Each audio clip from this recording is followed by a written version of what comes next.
Oi oi, what's the crack? Today we're gonna remake the Master of Puppets artwork. We're gonna reverse engineer it and reconstruct it using Adobe Photoshop. To do this, we're going to use amazing assets from both NEOSTOCK and Envato Elements. That includes both deadly 3D models and unreal stock photography. So I'm going to walk you through this, start to finish. My name's Huion, welcome to Spearhead, and hopefully with this little walkthrough I can kind of demonstrate just how valuable it can be to deconstruct some really well-known artwork. You'll pick up loads of cool processes along the way. I actually posted this one in the Spearhead community Discord server, the Scrap Heap. If you want to join, the link is in the description, we'd love to see you there. And the legends in there were like, man, did you record that? We'd love to see the process. As always, I've provided you with a little folder in the description. It's got a lot of Spearhead assets you can use in all your projects. Just give us a little like and subscribe and turn on that little bell notification. So I'm not going to harp on any further, we're just going to jump straight into this. Let's get cracking. Right, so here we are over in Photoshop, and we're going to get started with a nice artboard that's 4000 pixels by 4000 pixels at 300 dpi, nice and high quality.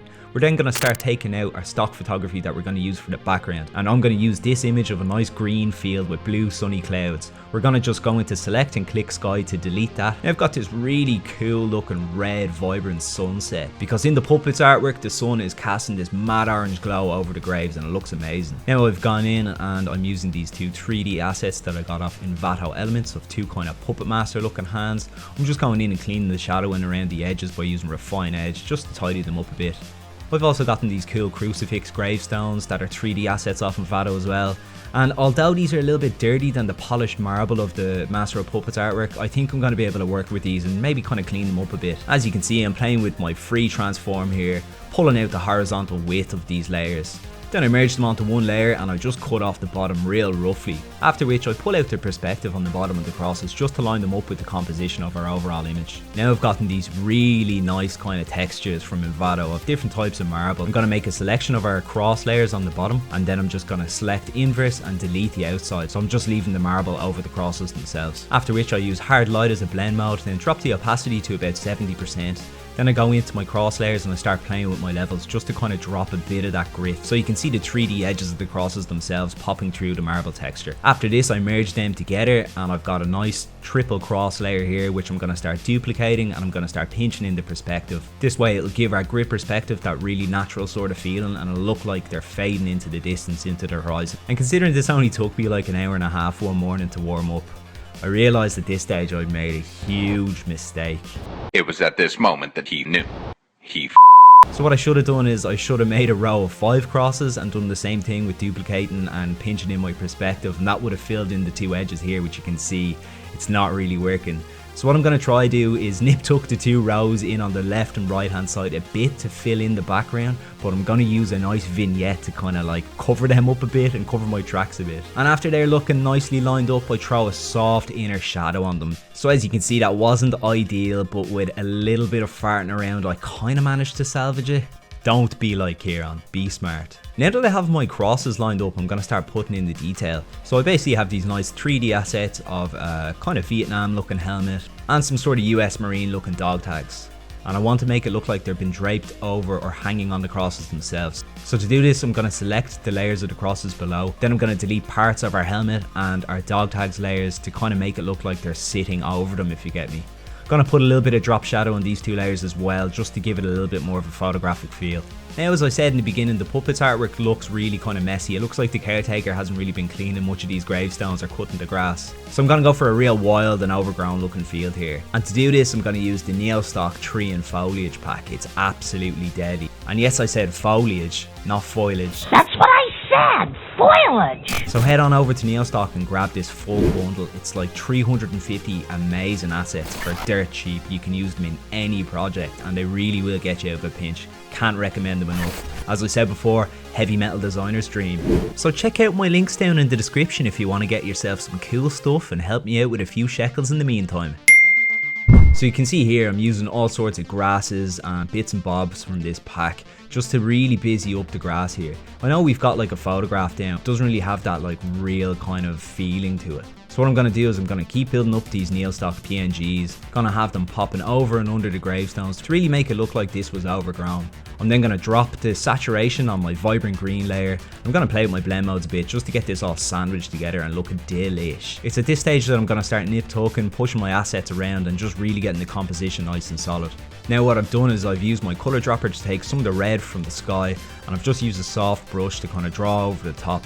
I've used color burn as my blend mode to kind of get it looking like a really blown out, super saturated sunset. Now in Master of Puppets, these big Puppet Master hands at the top, I was lucky that these assets from Envato are really similar to the poses of the hands in the original artwork. So what I've gone in and done is go to hue and saturation, and I'm pulling my hue down to make them like really red, and then I'm bumping up the saturation loads so they kind of look like, you know, someone dipped their hands in paint. I then fire up the contrast and bring down the brightness. Now I'm going in and I'm duplicating more of our NEOSTOCK Foliage assets, and this is really busying up the grass and getting it looking savage. After this I go in with a soft eraser and I just take off some of the bits that are looking a bit too busy and blend in some of the other bits. Then go into our gravestones layer, bring the levels down a bit to get a little bit more detail out of them. To further accentuate the sunset, I've used our color dropper to grab that yellow from the sun itself. I've used a really big soft brush and I've gone in with linear light as our blend mode just to give that mad looking yellow hue.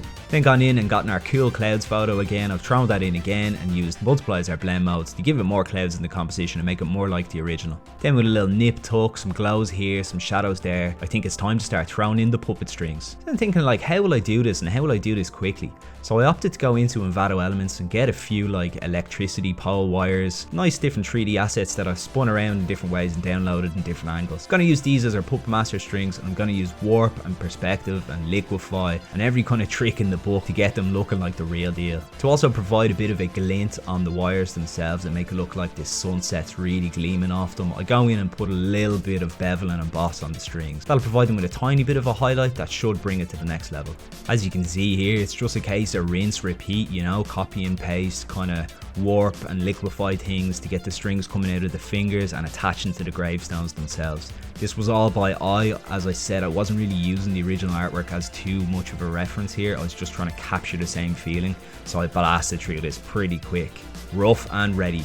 As I said, I tried not to get too carried away with this, so once I thought it was suitably busy looking, I just opted to leave it there and move on to the next stage. So after that, I just started going back in and playing more with my contrast and more with my brightness of different layers and different levels. I then take a nice leafy brush from the Johnson Ting brush pack, and I use my eyedropper to select some of the desaturated green from the grass, and with that I just start brushing in some extra grass textures to kind of flatten a few of the bits here that were looking a bit bumpy in the ground. Here I wanted to provide some nice gleaming edges on the gravestones like in the original piece, so I've just taken a soft enough brush, about 20 pixels, and I'm using white, and I'm going in and I'm just like drawing in the edges to kind of provide a little bit of a gleam off the white marble. As you can see, I fairly blasted through this, so then I go in with a nice Gaussian blur and just kind of feather it in a little bit. I then tried to add a little bit more depth into the helmet by using the burn and dodge tool. A lot of people don't like doing this. It can be quite annoying because it is a very destructive sort of edit, but like as I said, this was quick and easy, cheap and cheerful, so I just tore into it. Then once I was happy with how the whole kind of images come together, I decided it was time to start playing with my colours. So what I've done is I've saved that file, merged all the layers onto one. I'm going into my saturation and my hue, and I'm kind of playing around here to get it looking a little bit more like the real deal. Then I was happy enough with the background, so I opted to move on to the main event, the typography. Now the Master of Puppets title itself is rendered in one of my favourite fonts of all time, Euro style. It's like a real utilitarian sort of font. Power violence bands and metal bands have been using it since the 80s, and it's so sick. I can't give you this font because I don't own it, but I can give you my one, which is quite similar. It's called SHM The Storm, and it's in the asset folder below. Please give me a like and subscribe for more free assets in future. So after I laid out the Master of Puppets album title in Euro style extended, I then put about 160 spacing on it, and then I moved on to the logo. The logo itself, I'm just going to use like a free font. It's based on the Metallica logo called Pastor of Muppets. I'm just going to write it out exactly how it is. Capital M, capital A.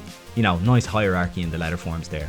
As you can see, the A is backwards, so I'm just gonna like play with our spacing and get it looking as close to the original as possible. Rasterize it, select the A, copy and paste it, and then like reflect it. So I then rasterize that and I bring it into a new artboard the same size. Go into 3D, make 3D extrusion layer. I'm going to rotate it on the x-axis. That'll give us that lower perspective of looking up underneath the logo. As you can see, it's already looking so much more like the actual artwork just with that logo on it. It's amazing how quick that changed the whole thing. I just chop off the shadows there and I select the white planes on the top of the logo. Again, I'm going in with our nice Carrera marble like texture here. What I'm doing is I'm kind of pulling the perspective out so it matches the perspective of the logo itself. And I'm basically just selecting the 3D layer and then I'm clicking inverse and deleting the rest of the marble. I'm going in with a blend mode of linear burn so you can still see the edges and the kind of shadows and stuff, and it's looking deadly. Then I just kind of play around with my levels a bit to give it a little bit more of that marbling texture that we're going for. We then did pretty much the same thing with the top white planes of the letter, the flat parts of the letter themselves. I just put the marble texture over that.